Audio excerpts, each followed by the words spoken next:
E aí, pessoal, tudo bem com vocês? Sejam bem-vindos de volta ao Vazio Corporativo. Eu não sou especialista e vamos dar continuidade a um dos itens que eu fiquei devendo para vocês nos vídeos anteriores, que era mostrar o console funcionando da aplicação, né? Vamos startar aqui o NetBeans. Eu não atualizei o meu executável que fica acessível aqui pela interface do Mint, então vamos executar ele aqui direto do seu IDE. Como eu falei, o console, né, eu utilizava ele mais para fazer manutenções, né, seja no próprio Merovision ou em outros sistemas em que eu não queria imbuir aquele recurso, eu só queria que fosse possível por meio de uma outra aplicação eu fazer uma manutenção na base ou nos arquivos de um outro programa qualquer que eu tivesse montado. Então, eu já apresentei para vocês essa parte conceitual da tela, o antigo console o antigo log, na verdade, né? E o console nada mais vai fazer do que receber os comandos, né? É essa janelinha aqui, e vai exibir as saídas aqui no nosso canto direito da tela. Como eu falei, eu tenho um sistema de help, que meio que vai me dizer quais são as funções que eu incluí dentro da aplicação. Até dei uma atualizadinha nisso aqui para ficar mais apresentável para o vídeo, né? Como eu falei, foi um dos primeiros recursos que eu coloquei na aplicação. Eu tinha muito hábito de fazer um formuláriozinho simples, sem nada, botar um botãozinho ali e atrás daquele botão fazer o efeito. Mas com o tempo eu fui criando esses consoles em algumas aplicações para poder gerenciar de forma mais prática. Eu considero muito pouco mais prático a utilização de um console do que só um formezinho com os botões, né?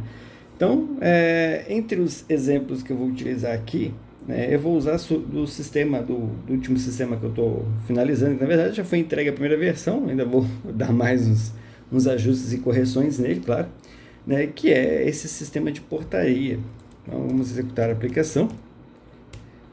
Aqui ele vai informar que a aplicação foi executada, como essa aplicação tem como objetivo a manutenção daquele drive de movimentação de banco, né? Ou seja, um drive que recebe arquivos CSV.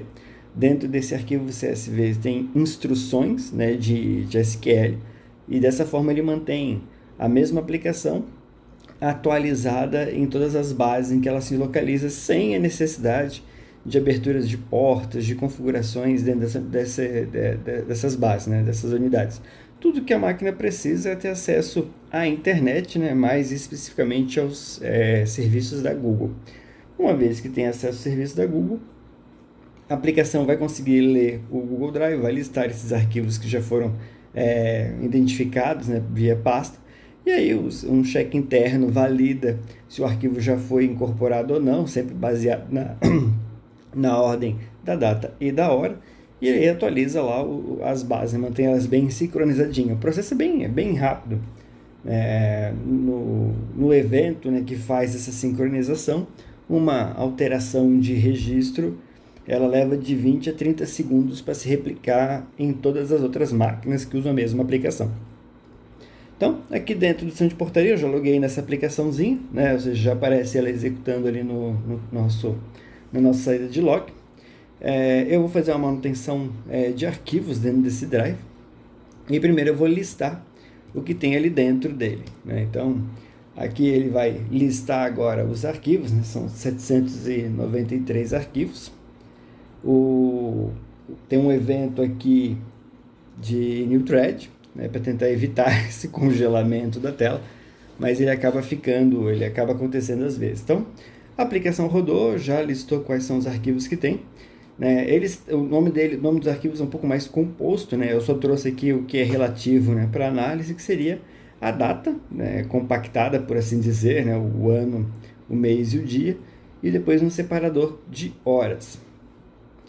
Eu vou definir aqui uma data limite para fazer essa limpeza. Então, por exemplo, eu vou definir que o meu DT limite é de ontem. Então, 2025 0903. Então, esse é o meu DT limite. O console respondeu que o DT limite foi fixado.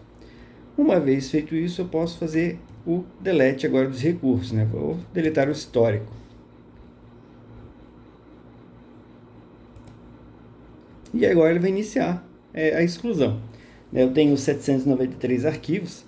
Ele vai fazer a limpeza de tudo que é da data de ontem, ou seja, é garantir que os sistemas já se atualizaram, né, já se mantiveram íntegros entre eles, né, e agora ele vai fazer essa exclusão. Esse é um processozinho até que simples, né?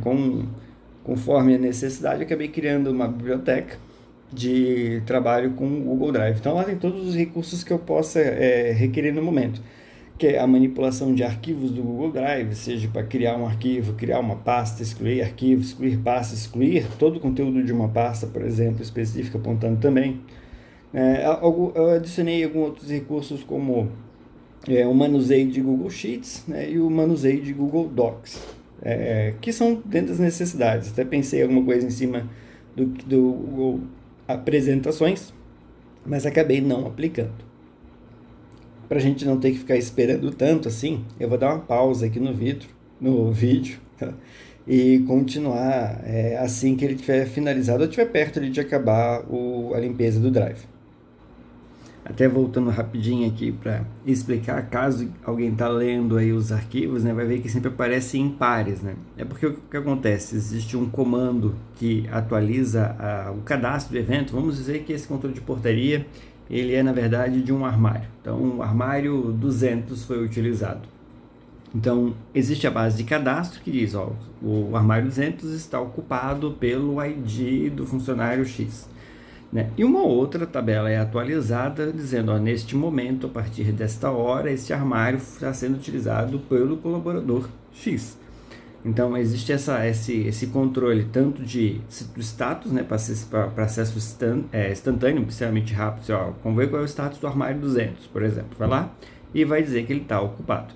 E ao mesmo tempo a pessoa pode dizer, eu quero saber quem foram os últimos 10 usuários desse armário. Vamos dizer que ele foi danificado, encontraram alguma coisa lá que não era da pessoa que foi usar naquele momento. Então, por isso que arquivos são em pares, né? Eu poderia ter embutido tudo no mesmo arquivo CSV, mas como são processos diferentes e em parte não consumiu tanto tempo e recurso da máquina, eu não vi necessidade de integrar, eu acabei separando os arquivos isoladamente. Retomando aqui, ele já está chegando no final, acho que são poucos arquivos agora.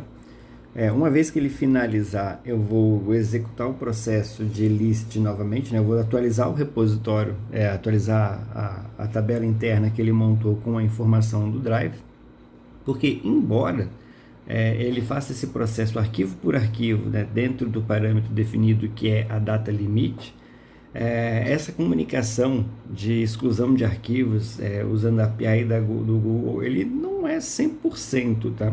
A taxa de erro é muito baixa, verdade, pode ser até irrelevante, por assim dizer, mas ele tem, né? Tem uma taxinha ali de coisas que ele diz que fez e não fez. Então, o que eu vou fazer aqui agora? Deixa eu movimentar esses itens na tela. Então, eu vou dar um update para ver como foi que ficou.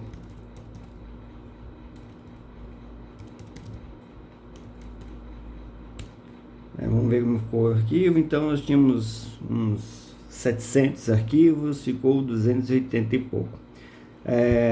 Deu um update, vamos dar vou fazer um delete, vou fazer ele deletar de novo. Então, eu incluí aqui, como você pode ver, um histórico do cursor, né? Algo igual a gente tem no Linux e em terminais que é possível retornar algum comando na memória. Então, eu vou mandar ele executar o delete novamente, para ver se ficou alguma coisa ainda ali na base. Como eu falei, não é um processo 100%, um arquivo ou outro acaba ficando ali de forma persistente. Então, ele não encontrou nada, só para me fazer ficar com cara de taxa aqui, só porque eu falei que não funciona 100%, ele funcionou 100% dessa vez. Mas, ou seja, essa é a 16ª, eu acho que é isso, 16ª execução que eu realizo. E vamos dizer que é uma das poucas vezes que ele executou 100% sem nenhum arquivo. Uma vez, por aqui também, né, eu posso agora sair da aplicação de portaria e limpar a tela aqui como um console normal e pronto. O meu log está restaurado aqui, sem aquele tanto de informação processada. Então é isso, esse era o intuito deste vídeo. para completar uma informação que eu passei lá no começo, né? Eu não lembro se eu falei nos outros vídeos, a questão de mostrar o software não é comercial, né? Eu vou disponibilizar ele de graça no GitHub ou qualquer outro hospedador de arquivos assim que o canal atingir a marca de 1000 inscritos. Então não é minha intenção comercializar, mas principalmente de mostrar assim, ó, que hoje com a IA tudo é possível ser feito. Não tem ainda, vou gravar um vídeo só falando do meu ponto de vista sobre a IA.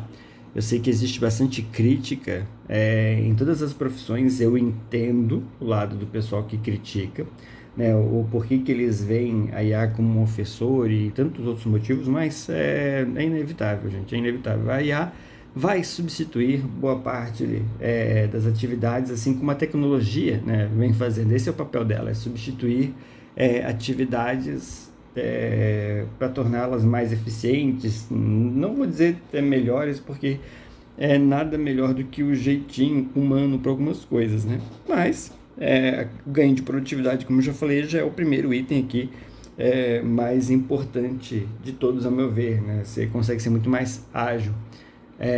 Pode ter uma certa perda na qualidade em algumas coisas, mas o processo é bem mais ágil.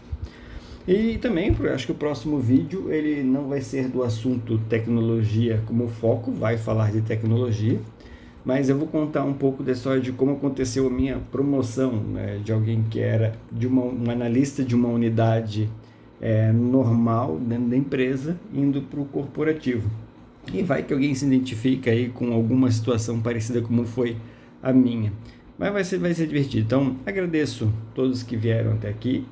E a gente se vê no próximo vídeo. Muito obrigado a todos.